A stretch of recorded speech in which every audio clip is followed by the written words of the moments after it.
welcome to my studio. I'm Diane, and today we're going to paint Dora, one of my Jacob's ewes, and her 2 baby lambs which have just been born yesterday. So let's get started. Now first of all we're going to wet the paper behind Dora's head and over where the trees are going to be. So we'll just go in there, avoiding her head and ears and everything, and just make that slightly damp. And while that's sitting there for a second or two, just to avoid her head, the paint won't go into that part. So we just make the sky area wet for the minute. And then I'm going to drop in just a little bit of Naples Yellow along the horizon area there. If you can call that the horizon, the tree line. That's a trick that David Bellamy taught me. It gives a softer effect to the sky without too much work. And anyway, you'll see that does work. So we do that. And then I'm going to pick up some cobalt blue, which I've just mixed, and just drop that in to the sky. And I've got my board on a slight angle, about 20 degrees. And the nice thing about Naples Yellow is that it doesn't go green when you add blue. So you don't have a green line where the sky meets the yellow, it just softens it down. And since we're going to put some trees there, so that's that. And now I'm going to take some sap green and a bit of quinacridone gold and a little bit of blue to soften it, and I'm just going to put a little bit of green in the trees. I'm going to let that spread out a bit. We've got a big tree over here. The trees aren't very green yet really, but they're starting to be. So we'll just do that quite lightly there.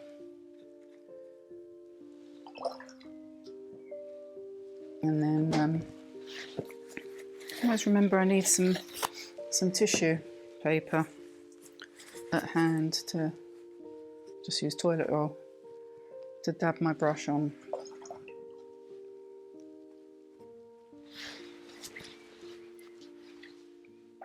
Okay, so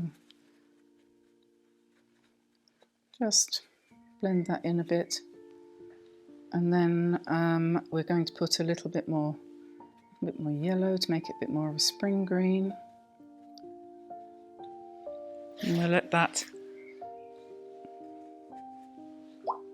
just blend in. And now we're going to do a similar kind of thing with the landscape, or with the field. Of course, that's going to be green. So we go around the lambs. We're going to save the lambs till last.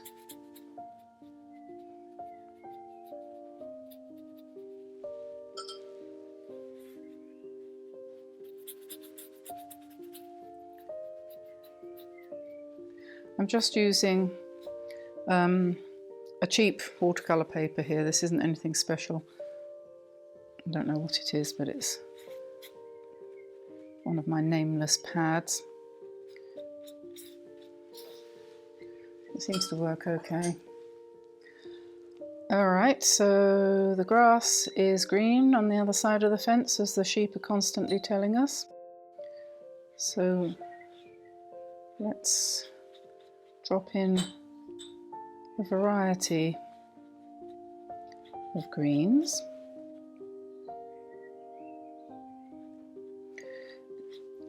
The way I like to do this kind of thing is to put in a variety of greens for the background kind of thing, and then once that's dry I'll come in with a second layer to brighten it up a bit. It almost certainly will need to be brightened up because as I've said, the problem with watercolour, if there is a problem, or the thing to be aware of, is that it does dry lighter.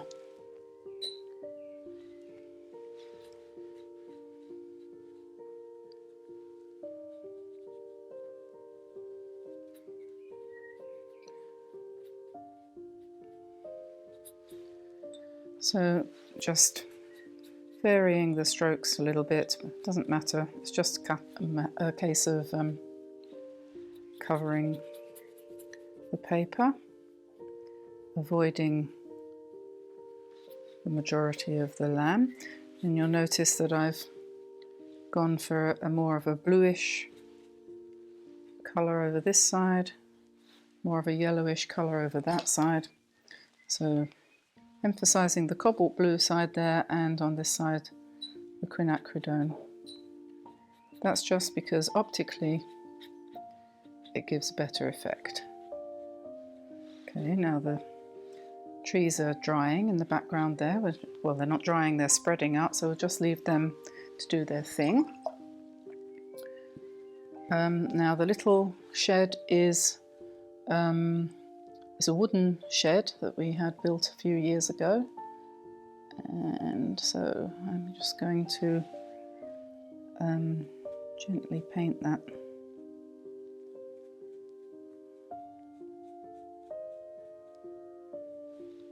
And if I remember rightly, it's got a bluish roof because it's sort of metal, blue metal, there we go.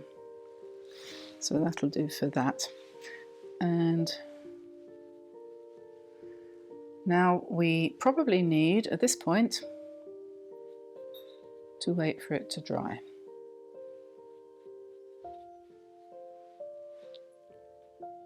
Just a little bit. And then we'll do the next layer.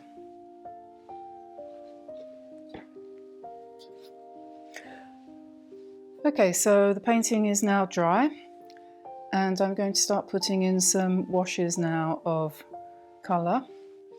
I've printed out a couple of pictures to refer to, and I'm also using my iPad as reference material. It's a good idea to do this really, because you do need to see in detail what you're trying to paint. And although the lambs are out outside the window at the moment, that doesn't mean to say that they're standing still. Far from it. So those I have in front of me as reference material. If I can get them to stand up again, there we go. Okay, I'm using Van Dyke brown, but you could use raw umber or any dark brown really. Sepia would probably do, but I think this plus a little bit of quinacridone gold to warm it up a little bit. And okay, I have been a little bit nervous about this because I don't want it to go wrong. I don't know why, but anyway, so let's just dash in. And using the raw umber, I'm just indicating a little bit of colour.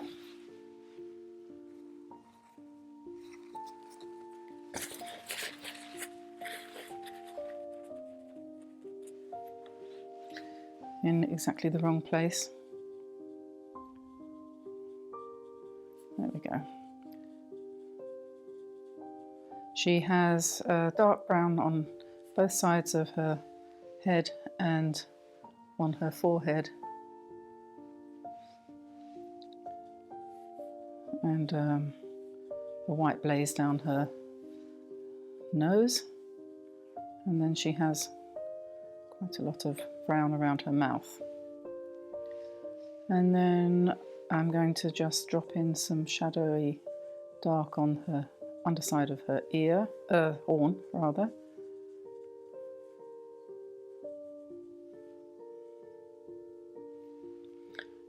And perhaps reinforce the dark on this side. Okay.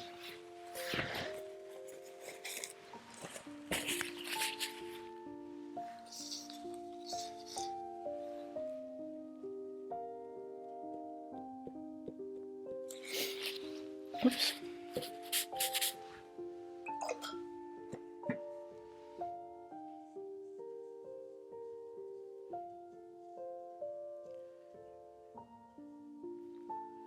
We let that blend a little bit on her horn. And then she's got, this area here is white or cream coloured. So I think I might come in there with a little bit of beige, because it's not really white as such. It's lighter than the rest of her. So let's do that. And then in a minute, she's got white legs, but then she's got brown knees. So I'll drop that in a sec. And then I'm imagining that the sun's coming from this side, so this side will be slightly darker than this side, so.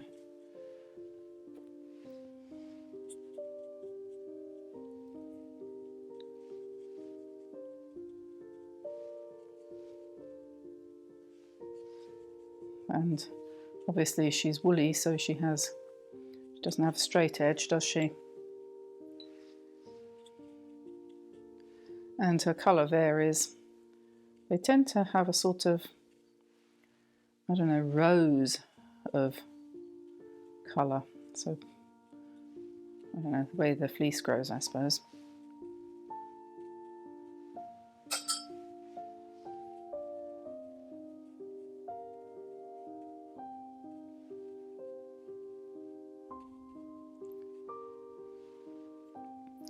And then we'll put a little bit warmer on this side,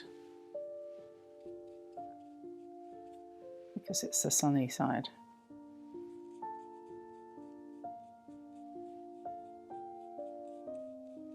We were a bit worried about one of the sheep yesterday that had given birth. She seemed to be, she wasn't off her food, but she was not moving very well. So I spent the whole day watching her and hoping that there wasn't going to be anything serious. But today she seems better, so we reckon it was just indigestion.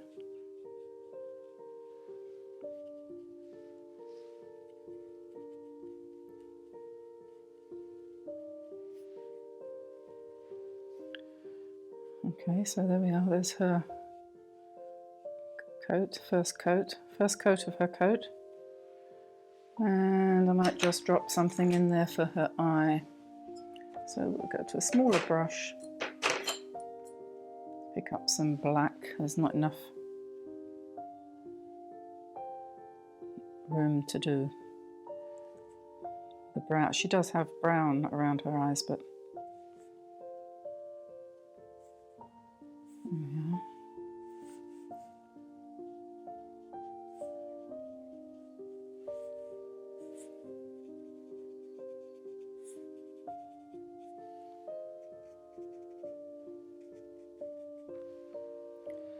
And perhaps we can drop in her knees, since I've got black. She's got black feet too. There we go. And as far as her back legs are concerned, I'm just going to slightly indicate them. They'll probably be more or less lost when we put the grass in.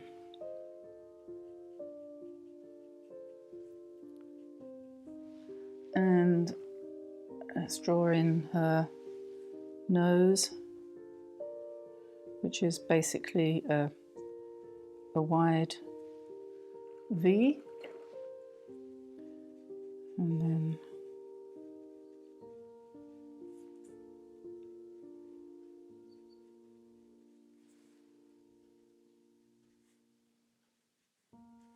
they do always look like they're smiling.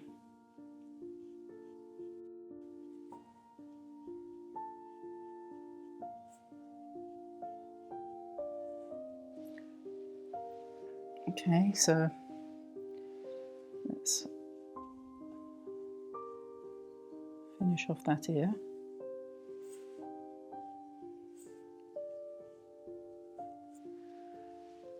And we need some pink for the inside of the ear.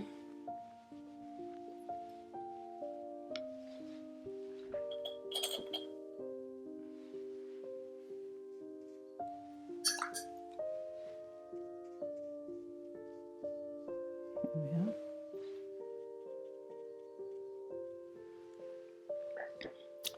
Okay.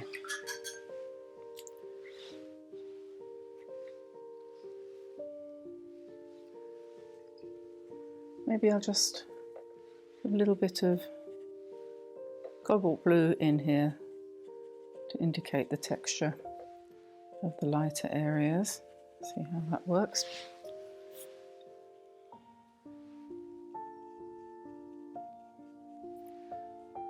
Right, so I want to let that dry, and then there will be some small adjustments to make once that's dry, so I won't fiddle with that anymore. Now the lambs, that's very, yes, always difficult, lambs.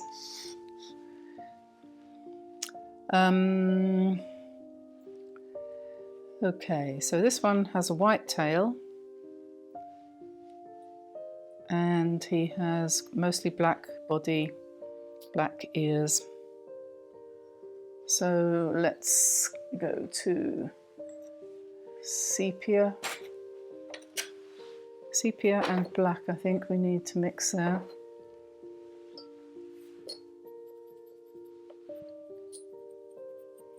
They look black. They are black. They don't stay black. They go brown quite quickly, well, relatively quickly. By the end of the summer, they'll be on the brown side. So let's dash this in here. Little black ears.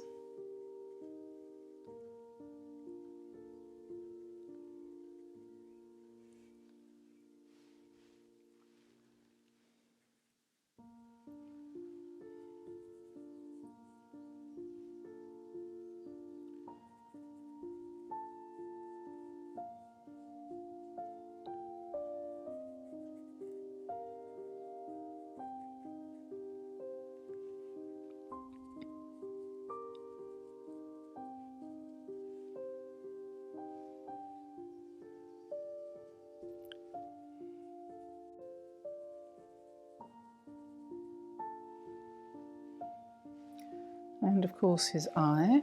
Well, actually, when I say his, I should be saying her, because this is a girl.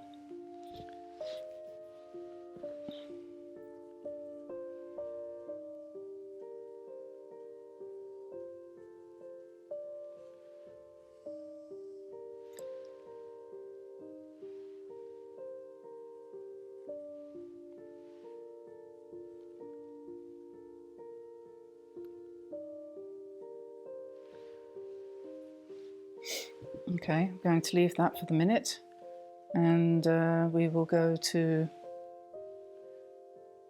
the other one.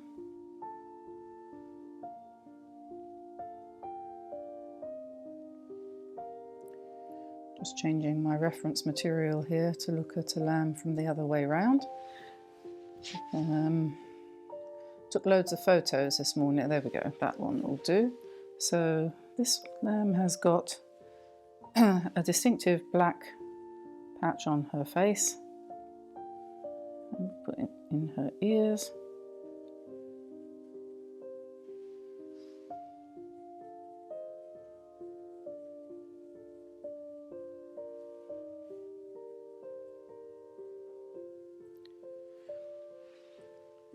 That one too, actually.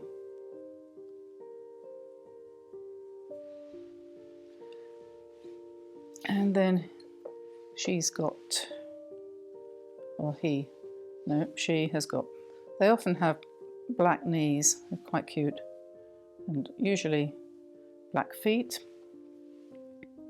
This one is kind of spotty on the back.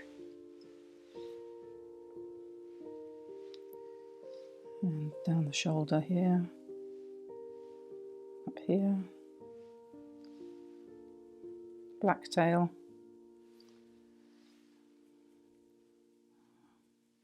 black feet and knees, and maybe there's a little, I can't quite see, but maybe there's a little bit here.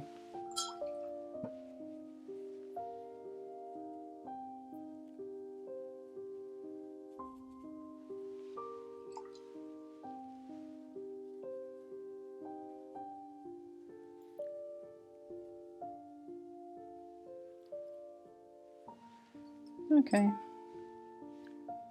let's give her an eye.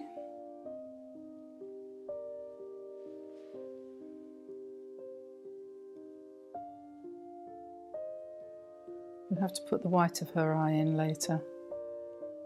And a little nose.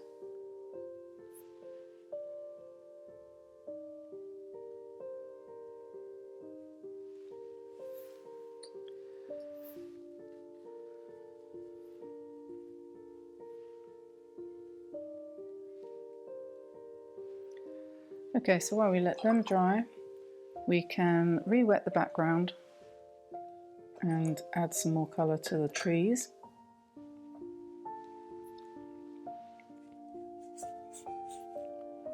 So I won't wet the sky, just the tree area.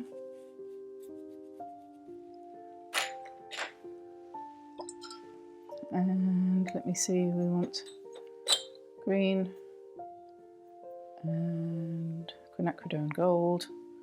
And we said the light was coming from this side. So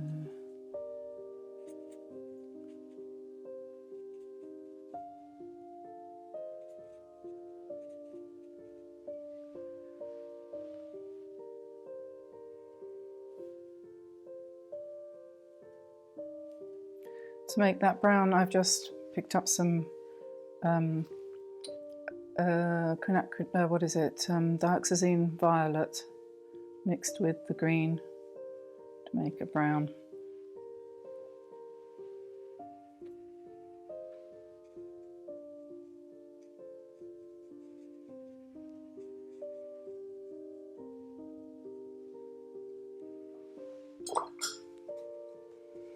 And we do have a fence along there.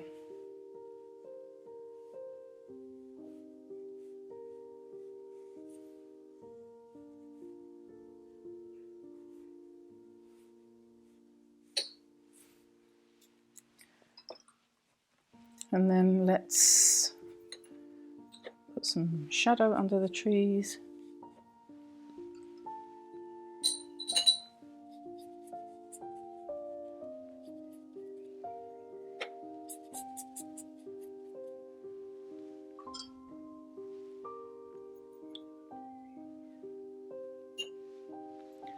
Over here we have the barn.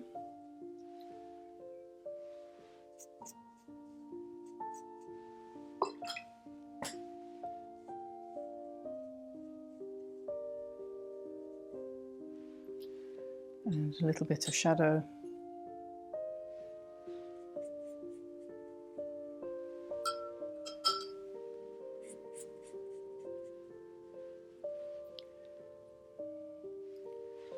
And the fence.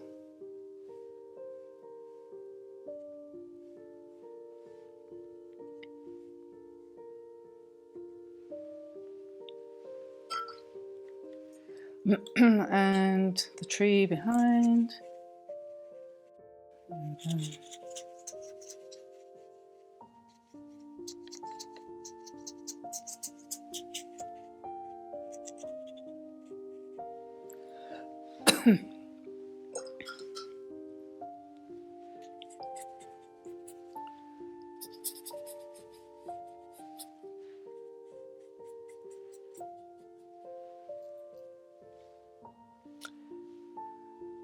Okay, so for the grasses in the front, I'm going to use my toothbrush and just do a bit of spatter and then pull that up.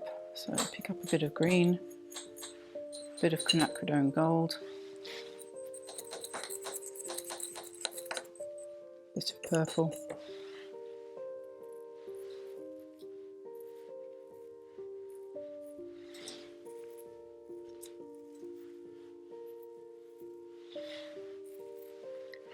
And then I'm going to get my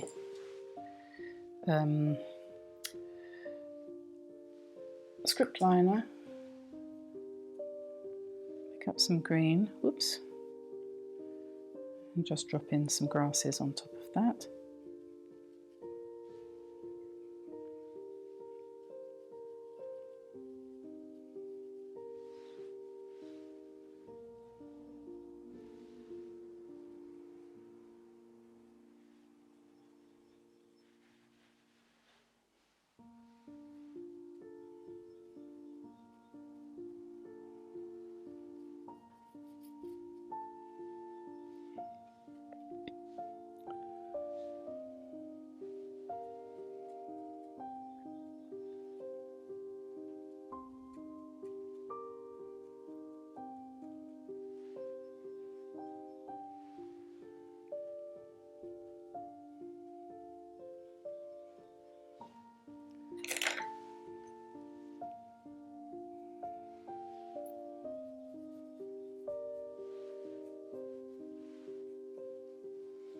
Okay, I'm going to let that dry now and see whether it needs anything else done. It will do probably around her face area, but I don't want to touch it while it's still damp. So we'll come back to that shortly. Okay, so the painting's dry now, and I've taken the eraser to it and I've rubbed out all of the pencil marks that I had made while I was obviously drawing it. So now there's just a few things to finish off. I just touch in the fence post, the railings on the fence post like that. So I'm not going to do any more details on the background because it's meant to be in the background. I don't want it to compete with the sheep. I think I might just darken down Dora's ears a little bit on the inside there, so just adding a little bit of Potter's pink, or you could use any kind of rose, permanent rose mixed with a brown or a blue to make that sort of slightly mauvish kind of shade. And I'm looking for my white gel pen to put the whites in the eyes of the lambs, just very, very small.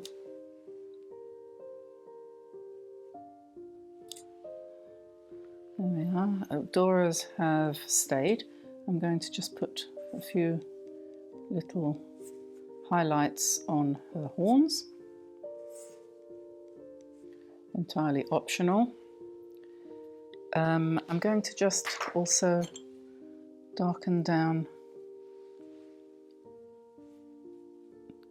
and give a bit more definition to her legs. Darken, make her knees a bit wider. They're quite prominent. Just add a little bit of shadow there, perhaps. I've been contemplating making her fleece a bit darker here.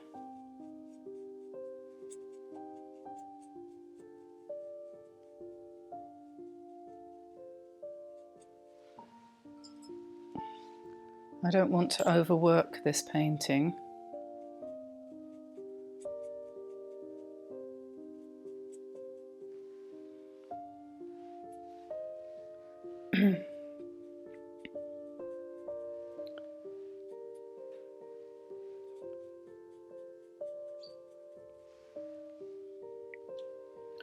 Maybe a little bit here.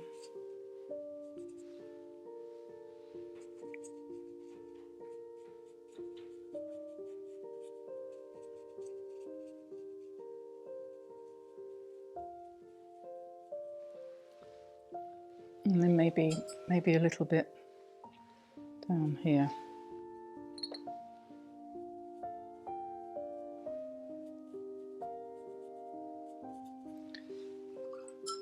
And then sort of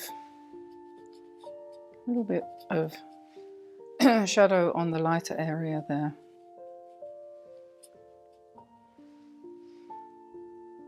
Maybe a tiny bit under her chin.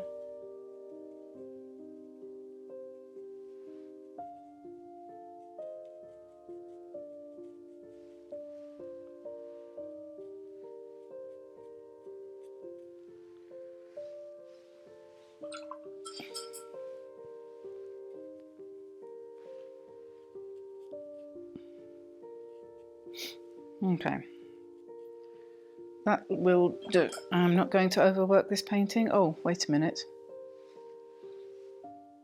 She needs a little bit of shape on her nose,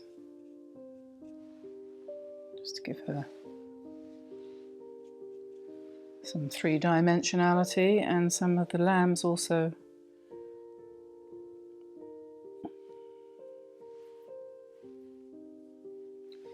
And maybe just a little bit of shadow. Oops,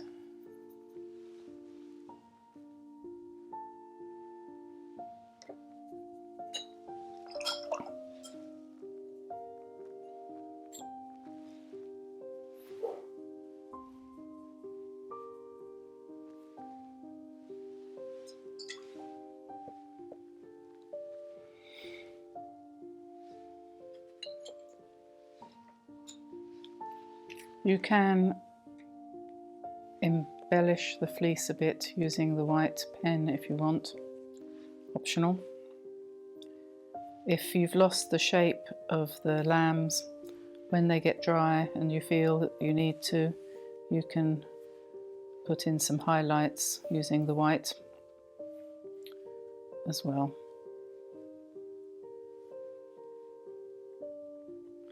Lambs are really difficult. Well, I shouldn't say that, should I? But they are tricky because the spots kind of mess up the shape. So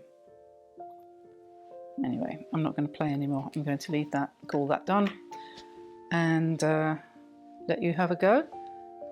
And thanks very much for being with me today, watching me paint this. I will be revisiting this subject again. We're just putting up a video which is all about life on the farm, which is quite inspiring. That's what inspires me to paint my chickens and the sheep, obviously, and other things that I see, like bumblebees. There's a bumblebee out there today. So take a look at that. That's my daughter's creation. She's just put that up on here and on her channel too, which is Awake in My Garden, which she would love you to visit and join if you feel so inclined. She's taken up a kind of blend of permaculture, organic gardening, and anthroposophically inspired gardening, which is having wonderful results as far as our food chain is concerned. So go and visit Tamsin. And I'll leave you now and say goodbye and see you again soon. Bye bye everybody. Bye bye.